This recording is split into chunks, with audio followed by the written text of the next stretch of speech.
Estados Unidos como maestra, también en China actualmente, y quiero contarles cómo ha sido esa experiencia, cuál es el papeleo, cómo lo logré, etc. Espero les sea de mucha ayuda. Empecemos.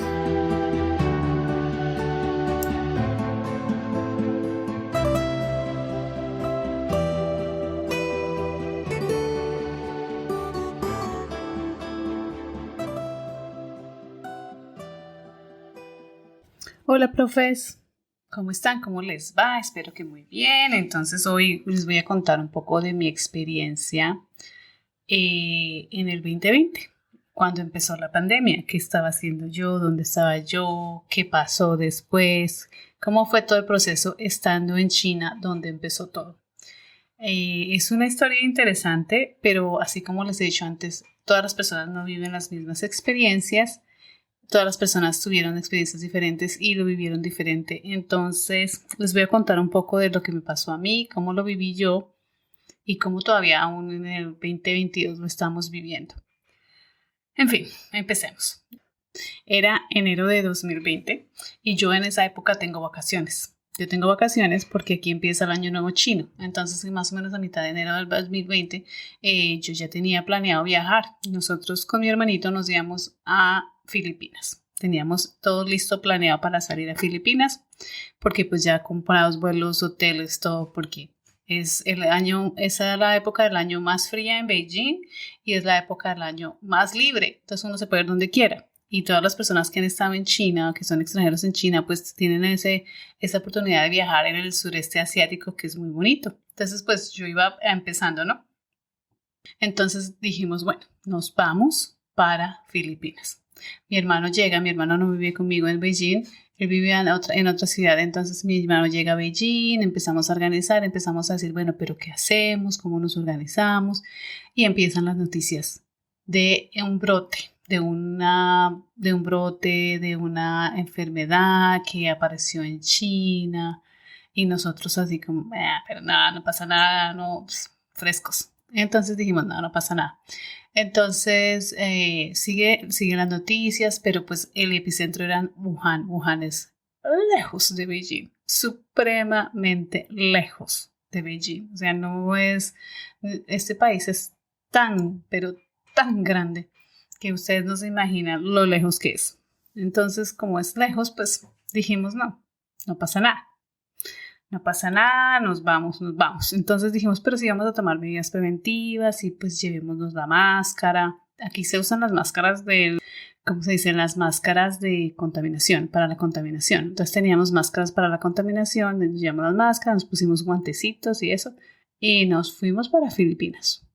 Sin miedo ni nada. Nos fuimos a Filipinas. Filipinas es muy bonito. Hay unas zonas hermosas. Manila no me gustó mucho. Pero Filipinas, la isla donde fuimos se llama Bucaray. Y llegamos a Bucaray, llegamos a Manila. Después cogimos el avión para Bucaray. Y en Bucaray nos tocó tomar una lancha. Y en la lancha llegamos a fin a la isla. Hermosa. Pero yo seguía mirando pues las noticias todos los días, a ver cómo evolucionaban las cosas y bueno, cada día salían que hay más problemas, que el virus se está esparciendo muy rápido, pero todavía seguía como en un epicentro como muy tranquilo. Y en Bucaray, en Filipinas, todo el mundo de rumba. Nosotros en la playa hicimos muchas actividades en esta isla, que el bote, entonces también hicimos scuba diving, zambullirse uno y ver los corales, y no, eso es bellísimo. Había una cantidad de actividades para hacer en la isla y salimos y buscamos y comimos y descansamos. Pero a mí me dio una tos, yo tenía una tos terrible por el aire acondicionado, porque pues como es unas islas, hace mucho calor, ponen aire en el hotel, en la habitación, y pues el frío comparado con el calor, me dio una gripa, no me dio gripa, me dio como una tos. Y cuando empiezan a decir los síntomas, que tos, que dolor en el pecho, que resequedad en la garganta, no me acuerdo, que ahorita no me acuerdo tantos síntomas, y yo decía, no, yo tengo eso. O sea, yo me preocupaba. Entonces empecé con mi hermanito, empezamos a buscar tapabocas. Tenemos que buscar tapabocas en esta isla porque la cosa se está poniendo grave. Entonces yo le dije, ya, vámonos y buscamos tapabocas, no encontramos ninguno. Vámonos y buscamos medicina para la garganta, no encontramos. Vamos y buscamos medicina para la gripa, no encontramos nada en esa isla, nada. Bueno, al fin la pasamos rico, disfrutamos, nos hicimos amigos españoles, salimos, bueno, la pasamos muy rico. Y después de eso ya era la hora de salir de la isla y nos fuimos a Manila y yo le dije a mi hermano, esperemos un momento, no nos vayamos todavía a China porque las noticias no están bien y la cosa se ve peor. Tenemos que tomar una decisión y tomar una decisión rápida para saber qué vamos a hacer. Entonces, los dos estábamos considerando volver a Colombia, él más que yo, pero volver a Colombia, entonces nos quedamos en un hotel en el centro de Manila y empezamos como a salir, a mirar, pues tratar de hacer algo de turismo ahí, pero no fue mucho. Y empezamos a ver que la cosa estaba poniéndose más difícil en China y más difícil en China y ya estábamos en febrero. Yo me fui como el 20 y tanto de enero y ya como entrando febrero, a finales de enero, ya entrando febrero, estábamos preocupados. Mentiras, antes. A la mitad de enero nos quedamos una semanita de pasadita en Bocaray y después llegamos a Manila. En Manila yo empecé a contactar gente de la Embajada de Colombia, porque pues se puede, ¿no? Para eso están. Entonces empezamos a decirles, miren, nosotros estamos aquí, no sabemos qué hacer, cómo nos ubicamos. De hecho, fueron extremadamente amables. Y hay una comunidad colombiana bien interesante. Y la comunidad colombiana nos visitó, pues estaban un poco preocupados que nosotros tuviéramos el virus. Entonces también estaban como con ese, cuando vinieron a visitarnos como un poco de, ustedes no han tenido gripa, no han tenido los síntomas, nosotros no, está bien. Y de hecho nos ayudaron mucho, nos hicieron una recolecta. Nos dieron dinero, nos invitaron a comer y nos ayudaron para que nos quedáramos por lo menos una semana más. Entonces, en ese momento ya la plata estaba un poco escasa, entonces esa ayuda nos sirvió muchísimo. La comunidad colombiana nos ayudó increíblemente ahí en Filipinas. Entonces, nosotros con eso, pues, con ese dinero que nos dieron y básicamente dinero, pues terminamos de pagar el hotel y como pagar una semana más de hotel. Y ya en esa semana teníamos que decidir, pero ya no salimos, ya digamos no nos fuimos como a aventurar, que conocer, porque el virus se estaba esparciendo muy rápido. Entonces yo le dije a mi hermanito, tenemos que tomar la decisión, él se quería ir a Colombia. Y yo miré los vuelos, imposible pagarlos, difícilmente caros y los estaban cancelando todos. Entonces empezaban a decir, uno para viajar a Colombia desde China tiene que hacer escala en algún lado. Escala en Estados Unidos cerrada, escala en Europa cerrada, escala. Entonces yo le decía, está muy complicado salir, tendríamos que hacer escala en muchos países. Y también le decía, y piense que qué tal nosotros nos llevemos ese virus para allá. O sea, qué tal nosotros seamos los primeros colombianos en llegar a Colombia con el virus. No aguanta. Yo decía, no aguanta. Aquí por lo menos ya saben, ellos ya tienen experiencia, ya han tenido este tipo de viruses antes. Entonces yo dije, no, quedémonos y devolvámonos para China. Entonces los colombianos en Filipinas nos preguntaron, ¿y qué van a hacer? Nosotros no, nos devolvemos a China y pues que sea lo que sea. En China yo tenía mi apartamento, tenía un seguro médico, tenía trabajo. El colegio, de hecho, ya estaba organizando cómo íbamos a enseñar en línea. Mi colegio en eso fue muy avanzado. ¿Para qué? Porque en el momento en que ellos se dieron cuenta que no íbamos a volver a las clases, ellos ya tenían una plataforma lista para los estudiantes, pero ya lista. Muchos de los profesores se fueron, mucha gente se fue. De hecho, el colegio nos decía, si no están en China, no vuelvan. Y yo, no, yo tengo que volver. Primero en Filipinas no tenía nada, no tenía nadie, no tenía dinero. Y qué iba a hacer yéndome a Colombia o quedarme en la mitad de un país, no sabía qué hacer. Pero la decisión fue, nos devolvemos y nos devolvimos. Entonces el 4 de febrero empacamos maleta, aeropuerto y con el susto de que nos cancelaran el vuelo, ¿no? Entonces estábamos ahí, nos sentamos y el aeropuerto no le cabía un tinto, no le cabía nadie.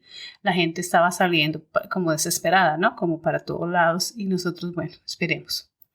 y yo veía que cancelaban vuelo tras otro y otro vuelo cancelado.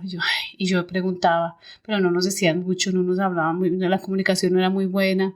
Entonces por fin llegó la hora de nuestro vuelo y aparte llegamos súper hiper temprano por si el vuelo era atrasado o adelantado o lo que sea. Entonces pasamos mucho tiempo en el aeropuerto y pues ahí uno tiene que cuidarse también. Entonces con máscara, doble máscara, con guantes quirúrgicos, con gorros, que no, o sea, estábamos asándonos, pero estábamos entre comillas protegidos y con un poco de hand sanitizer, como se dice, del líquido antibacterial.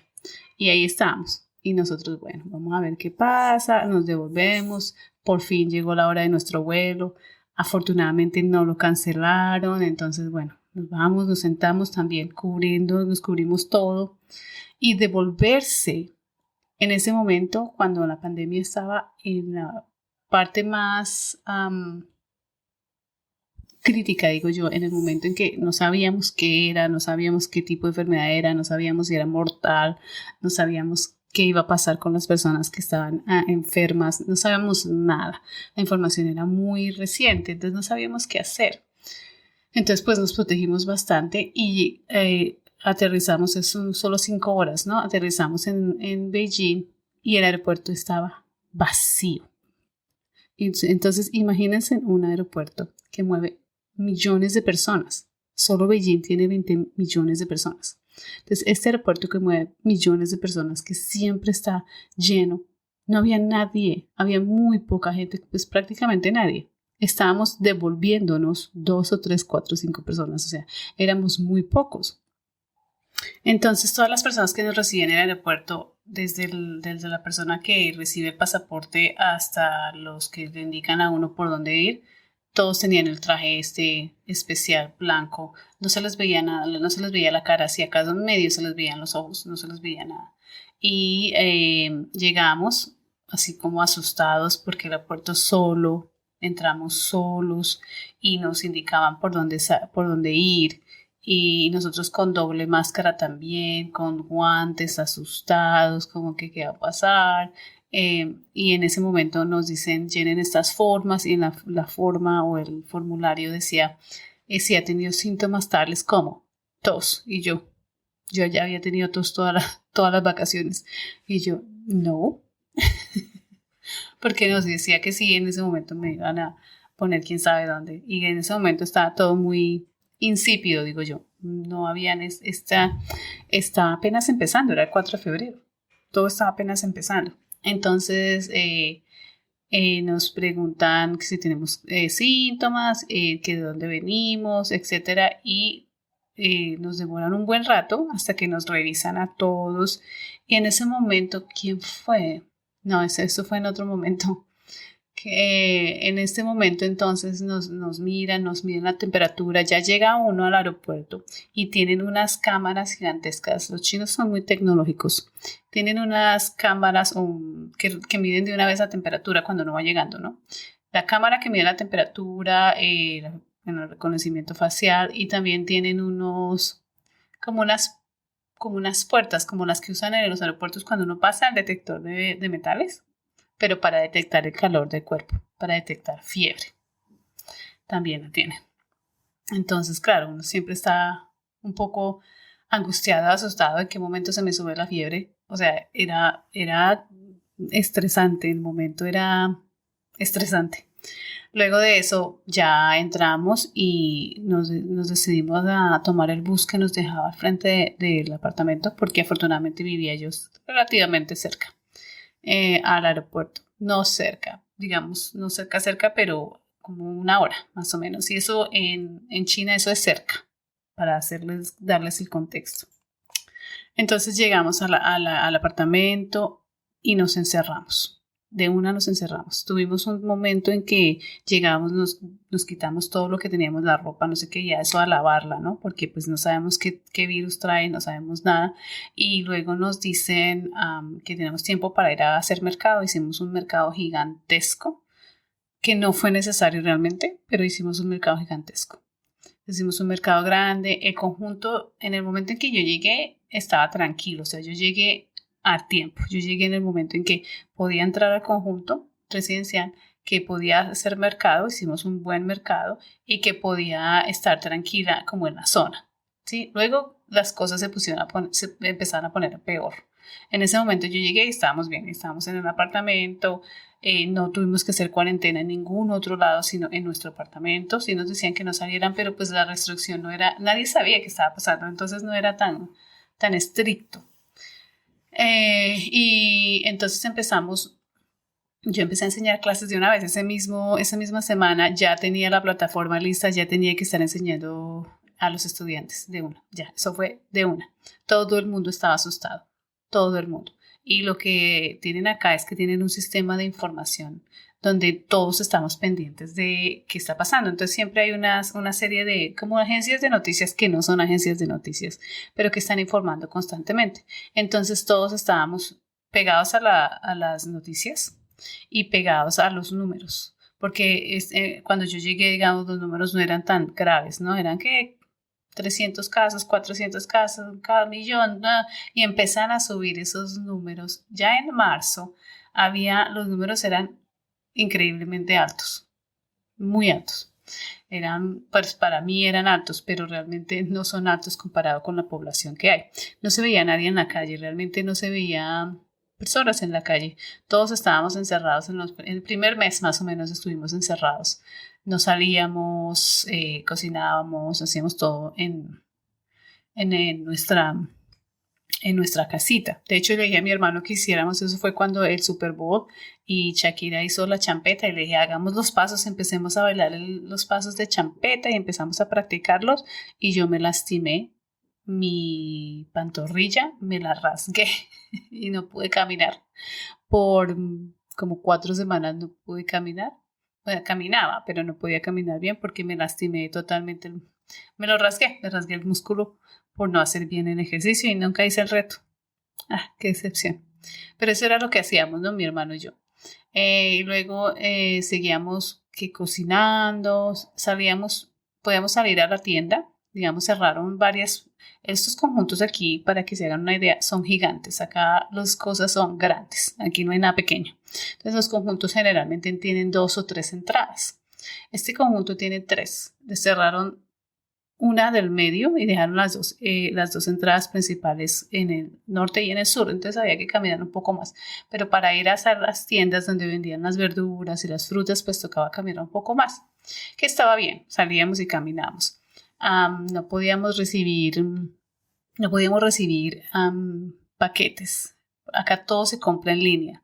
Es muy, muy normal que todo se compre en línea. Entonces yo quiero comprarme, es como un Amazon para hacerles como la comparación. Pero es absolutamente para todo. O sea, para todo. Si me quiero comprar un vestido, me lo compro ahí. Si me quiero comprar un tomate, me lo compro ahí. Todo me lo compro ahí. Pero también están las tiendas de barrio donde uno quiere ir a comprarse y ver a la vecina o al vecino, como por ver gente, ¿no? Entonces, en ese momento no podemos recibir los paquetes en nuestras casas. Aquí tiene la tendencia de que uno ordena algo y le llega a su apartamento y se lo dejan en la puerta, afuera, y no pasa nada. Ahí llega uno y encuentra lo que haya ordenado, ya sea el pan o sea el último iPhone. Lo encuentras en la puerta de tu casa. En ese momento no podíamos, entonces todo lo lo que pedíamos, lo pedíamos y lo teníamos que recoger afuera del conjunto, que era un poco inconveniente. Otra cosa que pasa, el agua no es potable, no se puede tomar de la llave. Entonces uno tiene que comprar agua. Afortunadamente yo tenía un filtro que compré apenas llegué a Beijing, que es un filtro especial para el agua de Beijing. Entonces yo tenía un filtro que filtra el agua y me deja el agua potable. Entonces yo no necesité cargar agua, pero mucha gente tuvo que cargar el agua bastante, pues, para llevarse a su casa, porque simplemente no tenían los filtros y nadie podía entrar. Nadie podía entrar diferente al conjunto. De hecho, nos dieron unas tarjetas especiales para poder entrar al conjunto. Si uno no tenía esa tarjeta, no lo dejaban entrar al conjunto. Empezaron las restricciones un poco más fuertes. Entonces, al principio era como sencillo. Luego, la tarjeta para entrar al conjunto y mostrar que uno es residente del conjunto cuando uno sale a comprar las verduras, porque uno no salía nada más. Todo estaba absolutamente cerrado, menos lo básico, ¿no? Luego de esa parte empiezan las más restricciones, entonces ya empiezan a pedir temperatura, a medirle la temperatura a uno cuando entraba al conjunto y etcétera. Entonces empiezan un poco más las restricciones. Sin embargo, todavía podíamos salir a caminar. Entonces, con las otras profes de la escuela, salíamos a caminar en el conjunto residencial, pues al mediodía como por salir, porque necesitábamos salir, porque era necesario.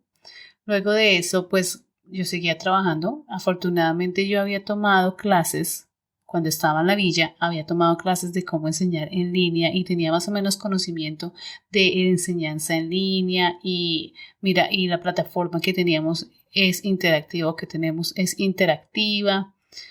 Entonces, hacer interactiva pues es más fácil, entonces puedo dividir a mis estudiantes en grupos especiales, entonces fue hasta más chévere en el sentido en que podía hacer unas clases más individuales como para las necesidades de los estudiantes, una diferenciación mucho mejor, porque no tenía que enseñarles todas las materias, sino que solo tenía que enseñarles inglés. Lo demás, pues ellos no lo hacían y a los padres de familia no les gustaba que los niños estuvieran tanto tiempo frente a la pantalla. Sin embargo, hoy en día estamos haciendo en línea y los niños están constantemente frente a la pantalla. Entonces eso pasó en 2020. Ya en mayo los números empezaban como a estabilizarse y pues obviamente las especulaciones, qué pasó acá, que quién hizo, que quién dijo. Yo realmente no tuve problemas, digamos, en mi caso particular. Yo no perdí mi trabajo, mucha gente perdió su trabajo. Yo no perdí mi trabajo. Mucha gente se fue del país y no pudo volver. Porque China se cerró, digamos, yo llegué mitad de febrero creo que cerraron el país. Nadie entraba, nadie salía. Yo llegué a tiempo. Mucha gente se fue del país y no pudo volver sino hasta el año siguiente, hasta el 2021. Muchos profesores de la escuela les pasó eso, que no pudieron volver. Entonces, al no poder volver, pues los salarios es difícil. Podían seguir enseñando, pero no podían, algunos entonces podían transferir el dinero o muchos simplemente no podían enseñar porque eran clases que no se enseñaban en línea y pues no se les pagaba. Entonces mucha gente estuvo sin salario un año. Sin embargo, ese no fue mi caso. A mí me pagaron mi salario completico todo el tiempo de pandemia. Hasta el momento, cuando estamos en línea, cuando tenemos que, no tenemos que ir a la escuela a enseñar y todo está en la red, nos pagan el salario completico. Esta empresa nos ha pagado el salario completico y eso fue un descanso para mí, porque realmente yo necesitaba estar tranquila en el aspecto económico. Ya tenía el apartamento estaba perfecto. Tenía dinero para comprar la comida y las necesidades básicas, entonces pues eso ayuda un poco y ayuda a que uno como persona esté un poco más tranquilo, ¿no? La parte económica. Y a mi hermano le dijeron que no volviera a la universidad hasta que las cosas estuvieran mucho mejor. Entonces él se quedó conmigo casi los 6 meses que tuvimos de de cuarentena más o menos. Casi los 6 meses se quedó conmigo, pero él recibía clases en línea, yo hacía mis clases en línea, entonces estábamos en la rutina de que nos levantábamos, hacíamos algo de ejercicio. Él hacía ejercicio o no hacía, yo no hacía mucho. ¿Y por qué no podía caminar? Bueno, y cocinábamos, nos turnábamos la cocinada y después de eso tomábamos una siesta, veíamos una película. Y así, y él tomaba sus clases, yo tomaba mis clases, yo daba mis clases y todo perfecto. Eso fue así y en la tarde yo salía a caminar y cuando las cosas empezaron a mejorar muy poco a poco empezamos a salir más, como tomamos un taxi, vamos a ver, cuando empezaron a abrir los restaurantes nos fuimos a un restaurante a comer. Cuando empezamos a ver a los abuelitos en la calle, eso era un indicativo de que las cosas iban mejorando. Y eso era que mitad de mayo, junio más o menos, que cuando yo empecé a ver a los abuelitos afuera en la calle y a los niños afuera en la calle jugando, dije, ya, la cosa se está mejorando. ¿Por qué? Porque están afuera. y ellos eran los que más cuidado se deberían, o las personas a las que más se cuidaron en esta pandemia. Entonces, ya los abuelitos en la calle, ya los niños jugando en la calle, todo tranquilizándose. La escuela nos dijo, bueno, no, los niños no pueden volver, pero ustedes sí vuelven. Entonces nosotros empezamos a ir a la escuela, a trabajar desde la escuela, pero en línea. No teníamos los niños no podían llegar. Ese año de 2020, del 2019, aquí se divide 2019 a 2020, solo enseñamos presencial 6 meses, los otros 6 meses todo fue en línea. No vimos a los niños hasta muy tarde, septiembre más o menos. Volvimos a ver a los niños, o sea, de enero a septiembre no vimos a los niños no estuvieron en escuela. Luego que llega, y eso cuando empezamos el segundo semestre del 2020, ya mi hermano se había devuelto a la universidad, ya le dijeron puede volver, tranquilo, y él se fue y empezó sus clases. Creo que también le tocó en línea un buen tiempo y después presencial. Ya él más tranquilo porque quería también su independencia, ¿no? Cuando está acostumbrado a ser independiente. Entonces él se fue, luego de que se fue, hubo unas cortas vacaciones, no pudimos salir de la ciudad, estuvimos básicamente en la ciudad encerrados. Y ya en ese momento la cosa se veía como mejor, pero seguíamos usando mascarillas, todavía estamos usando mascarillas, 2022 y todavía usamos mascarillas en los lugares públicos. Entonces usamos mascarillas, seguíamos usando el antibacterial. Aquí son muy modernos, ¿no? Aquí todos con aplicaciones. Entonces crearon una aplicación donde uno con esa aplicación pues puede tener información, puede poner información. Entonces uno pone la información personal y se hace los test de COVID y el test sale en la aplicación. Y si uno se vacunó, sale en la aplicación. Entonces cuando uno entra a un lugar público, ya pues revisan eso. Eso lo hacen ahora en el 2022. En el 2020 todavía no estaba tan moderno, pero sí tenían una cosa de rastrear personas, digamos, en este contexto es uno como uno usa el teléfono constantemente y estaban las aplicaciones constantemente, ellos tienen la locación. Entonces, con la locación, uno donde haya ido, digamos, la empresa de celular manda esa información al gobierno y dice, estas personas han estado en este sitio, estos sitios son de alto riesgo, bajo riesgo o medio, y así uno le tenía un código que cuando uno escaneaba le salía si ha estado o no ha estado en sitio de riesgo. Y así empezaron a hacer las cosas. Entonces todo aplicación. Con aplicación. Los niños pues, tenían que volver en más o menos el semestre, el medio año se fue y ellos terminaron su año escolar en línea.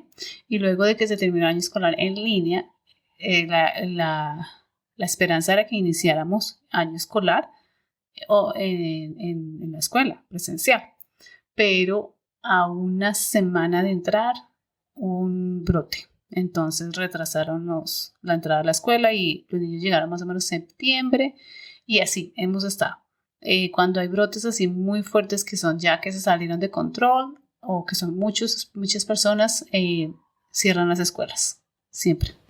También pasó en el 2020, pues después de que empezó, ya estábamos ya los niños estaban volviendo, las cosas estaban empezando a normalizarse. Entraron los niños a las escuelas y nosotros teníamos que seguir los protocolos de seguridad que pues nos habían indicado. Uno de esos era tomarle la temperatura a los niños 3 veces al día y teníamos que reportarla 3 veces al día. También teníamos que reportar nuestra temperatura 3 veces al día.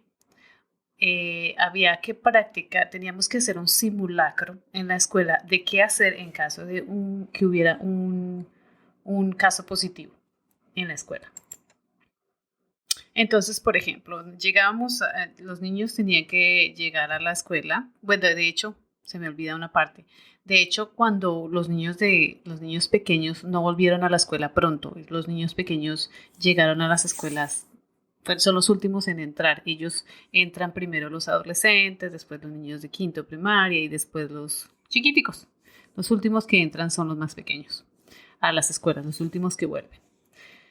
Y en una de esas decidimos los maestros hacerles como una bienvenida a estos niños que llegaron, los de quinto de primaria, volvieron a la escuela, ¿no? Entonces decidimos hacerles una bonita bienvenida, nos disfrazamos los maestros, hicimos como unas estaciones donde los niños llegaban e interactuaban, ¿no? Entonces llegaban, bailaban, en otro teníamos stickers con las caritas, con stickers. Teníamos stickers para poner en las máscaras, porque todo el mundo tenía que tener la máscara, entonces teníamos los stickers y poníamos sonrisas en las máscaras.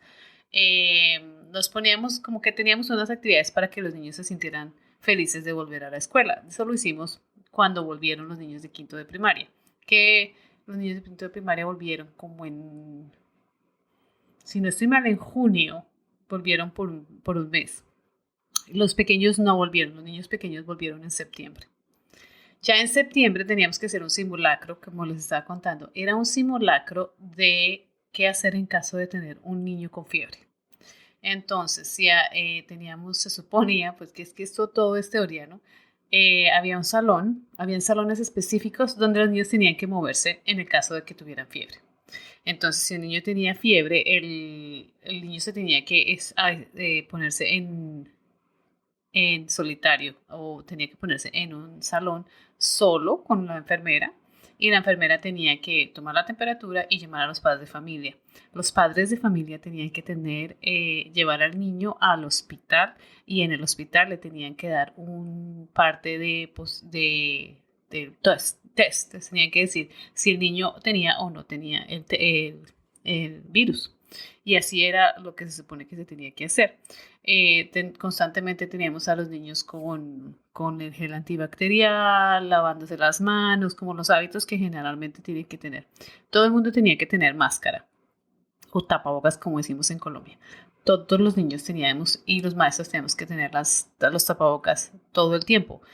Casi imposible porque uno se cansa o se le olvida y para los niños también era muy difícil. Ellos no duraban mucho tiempo con el tapabocas puesto, la verdad. Entonces era constantemente recordarles que el tapabocas. Otra cosa que pasaba constantemente era que el gobierno venía a revisar, digamos, las entidades del gobierno venían a revisar que se estuvieran siguiendo las normas y los protocolos de seguridad.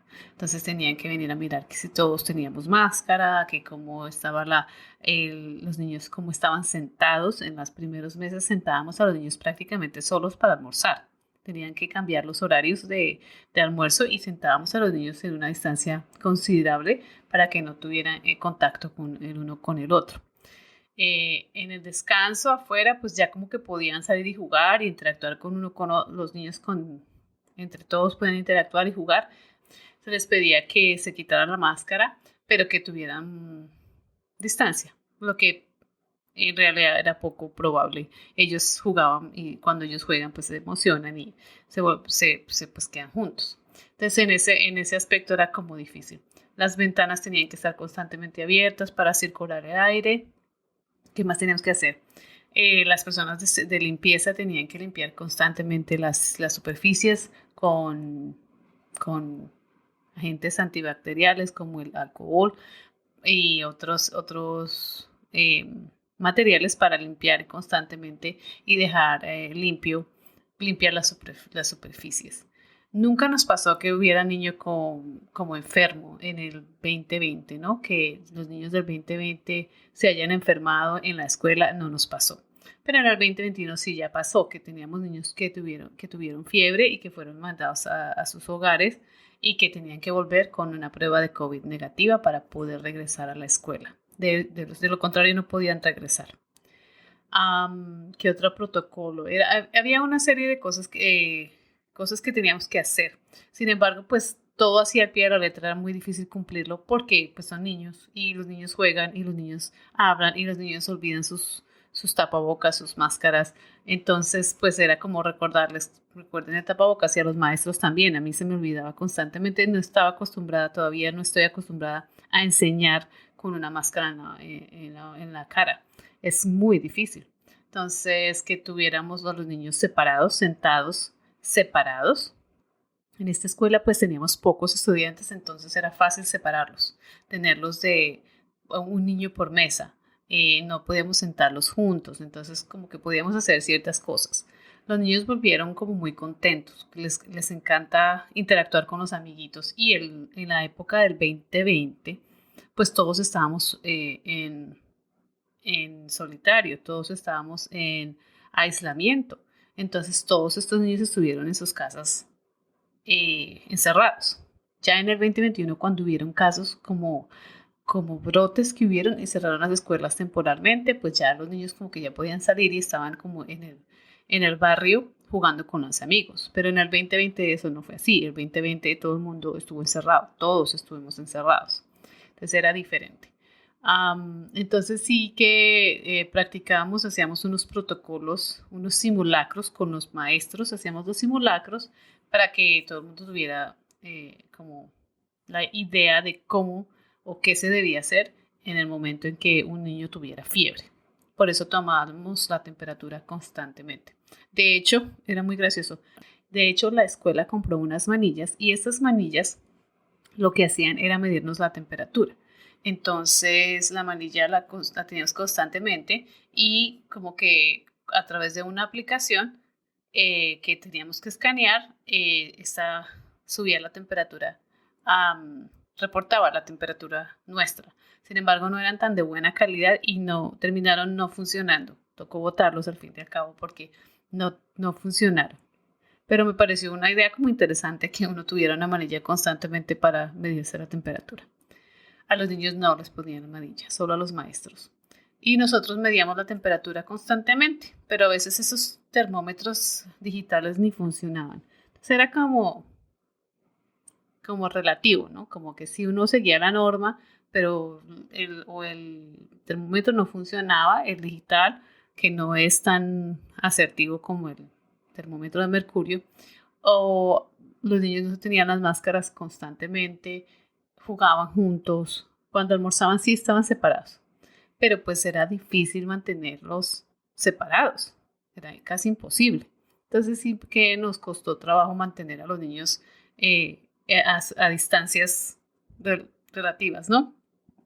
Enseñarles a tomar distancia, enseñarles a que no deberían estar tan cerca el uno del otro, en una cultura donde todo el mundo está así acuñado. O sea, aquí hay mucha gente, entonces estamos muy, muy juntos todo el tiempo. El metro tenía restricciones cuando empezamos, cuando las cosas empezaron a abrir, el metro tenía restricciones, entonces decía tanto de capacidad y no se podía entrar más gente.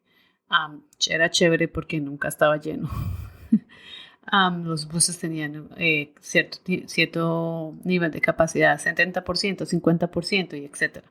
Igual en los restaurantes, todo tenía este tipo de cosas.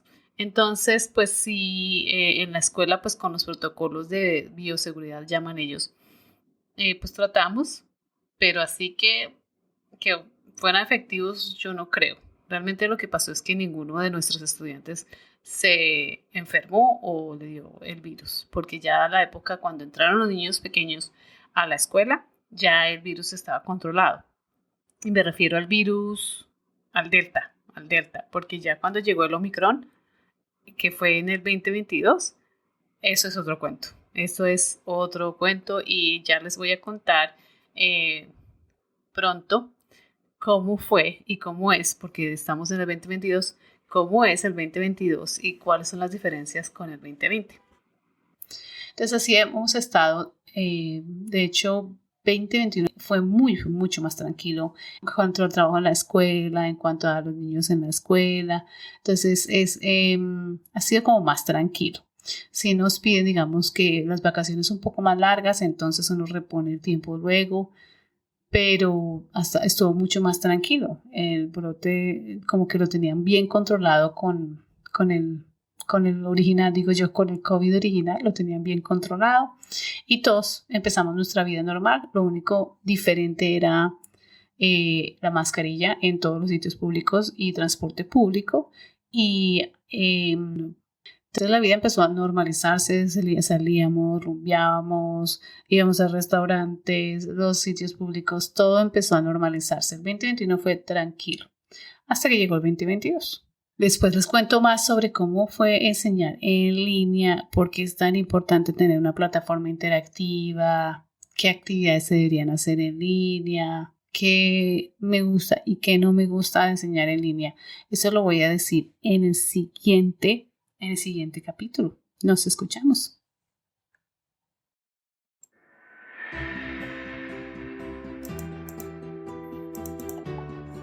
Bueno, profes, hasta aquí va este capítulo. Espero les haya servido mucho, que les haya gustado, les haya encantado, que los haya entretenido, que les sirva la información que les estoy dando. Se pueden comunicar conmigo en mi página de internet www.paramaestros.info. Ahí están mis contactos, mis redes sociales. Pueden llegar ahí, mirar, contactarme, escribirme a mi correo electrónico. Mi correo electrónico es podcast@paramaestros.info. Ahí escríbanme, yo estaré muy pendiente de sus mensajes. Si quieren que les cuente algo nuevo o alguna información que les parezca interesante, que quiera que les comparta con mucho gusto, les compartiré. Solo escríbanme y bueno, nos estamos escuchando. Un abrazo fuerte y hasta el próximo capítulo. Chao.